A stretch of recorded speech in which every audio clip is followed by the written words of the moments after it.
Hello our family and welcome to another video on this channel.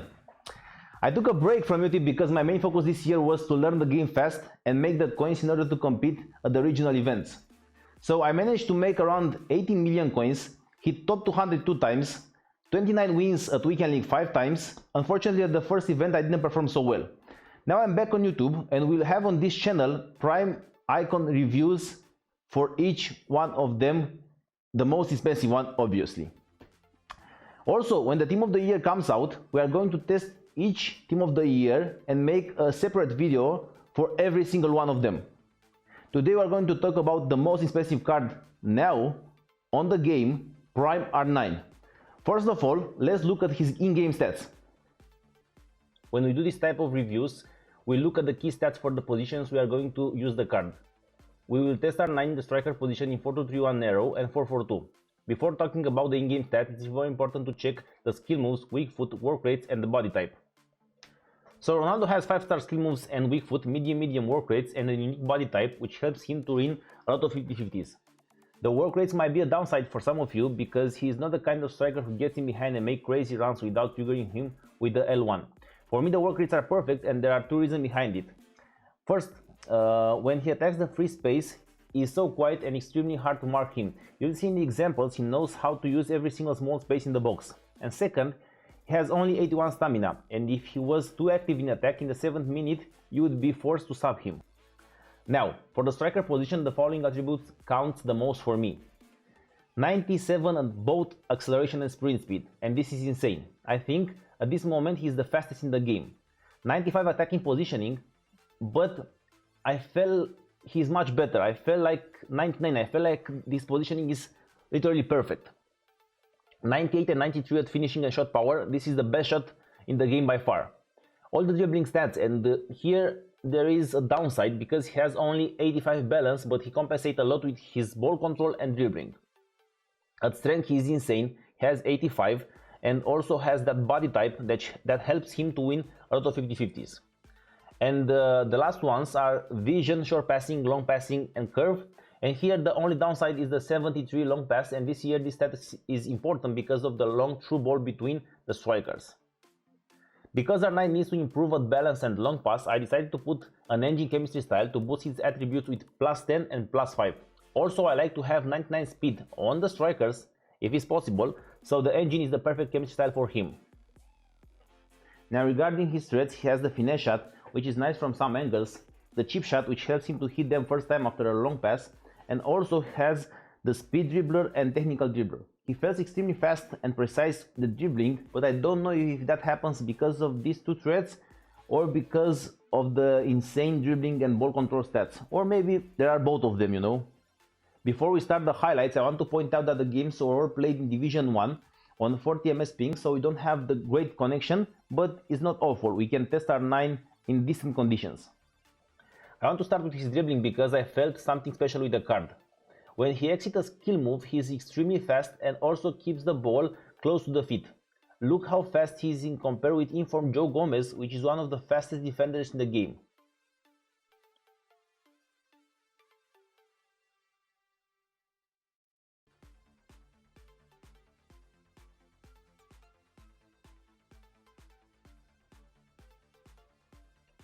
In the second example, we have Roberto Carlos on the wing with some skill moves.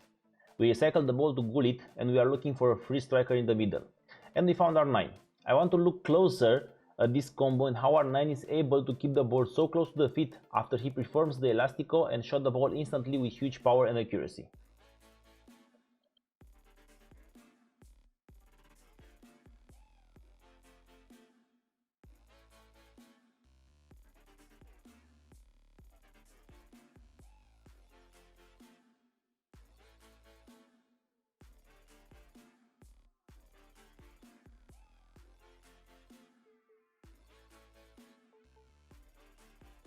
Here we get the ball with Vieira, which is the best CDM in my opinion, and we start a counter attack with Zidane, and he passed the ball to Eto'o, which is a fun card to use. I really enjoy him. And now look at R9 positioning. He saw the space between the center backs and CDMs and come back to help Eto'o, and after that we have some nice skill moves and an incredible near post finishing. The shots after you perform a skill move with R9 are almost 100% in the back of the net.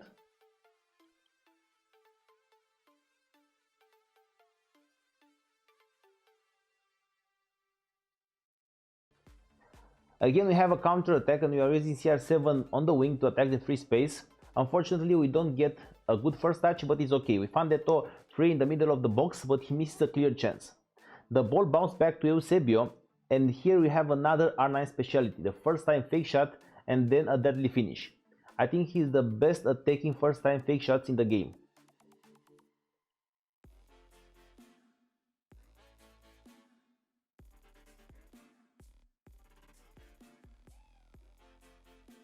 In this situation we have Ruud Gullit with nice passing stats, and we trigger manually R9 with the L1 and launch a ground through ball, which are extremely effective this year. Here I wanted to test some lefty dribbling of R9 after the skill moves, and I found him pretty responsive. Now don't think he turns like Pele, but he is quick on the ball. We took some penalty kicks with him and he scored all of them in the top corner.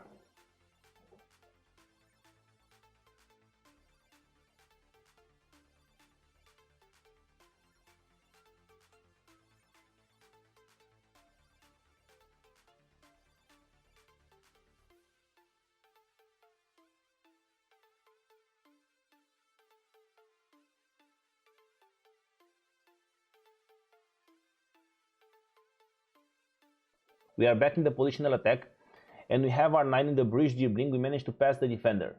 Again, I want to point out how fast he shot the ball after a skill move, and this time we used the double ball roll.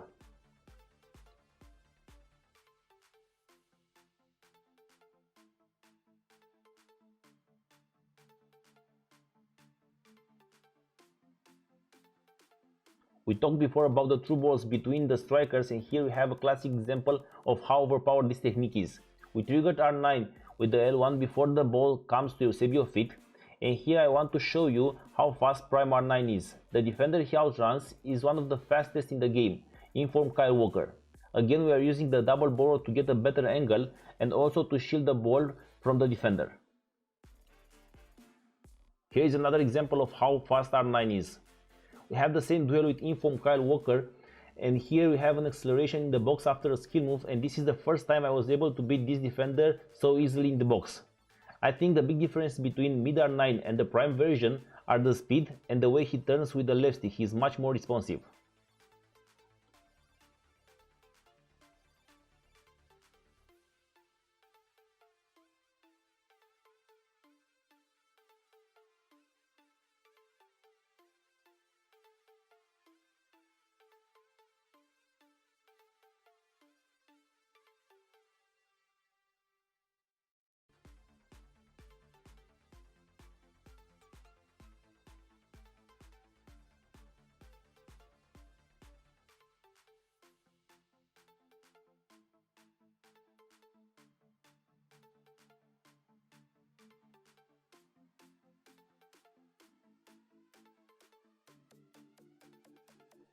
And we are at the first position of masterpiece by R9, and in this situation I will show you how his work rates combined with his positioning are deadly.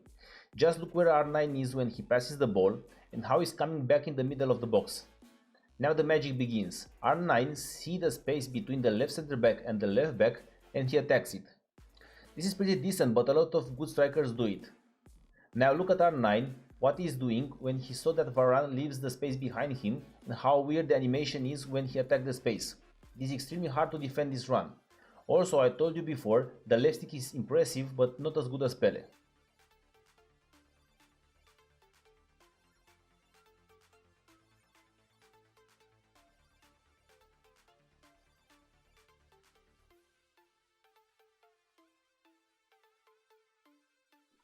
In this attack we have the most beautiful eye attacking masterpiece I ever saw in FIFA21, but I don't want to talk too much right now because I'll analyze more deep when I'll make the review for PlayerReview because he has the most contribution here. Just look how R9 attacks the space between the right center back and the right back.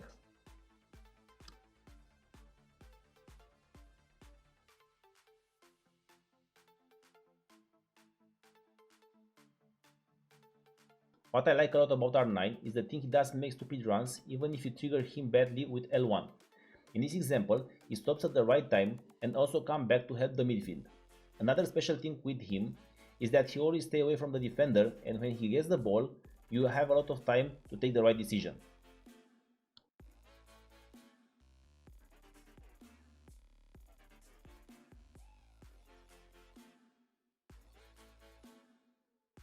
Let's talk about his passing in the last minutes, because I was able to play a lot of nice short passes with him.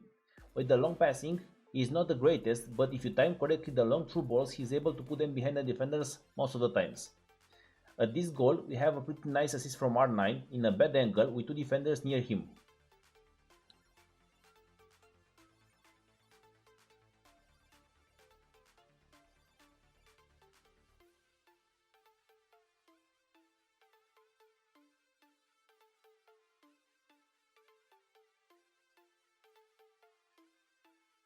In the last example, I took the ball with blank in defense and tried to start a counter-attack.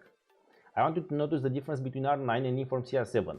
I trigger in both of them with L1, and look how fast R9 stops when he realizes that the run is useless. He is never offside. CR7 stops the run when he is 3 meters out of position. Also, he attacks the right back, forces Walker to get out of position and creates space for Eusebio. So, final verdict on R9. I think he's the most pay-to-win card I ever used, just because a lot of cards have bad AI attacking this year.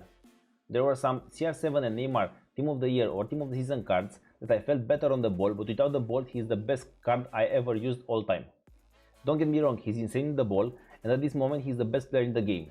The only downsides with this card are the stamina, the long passing, and some heading situations.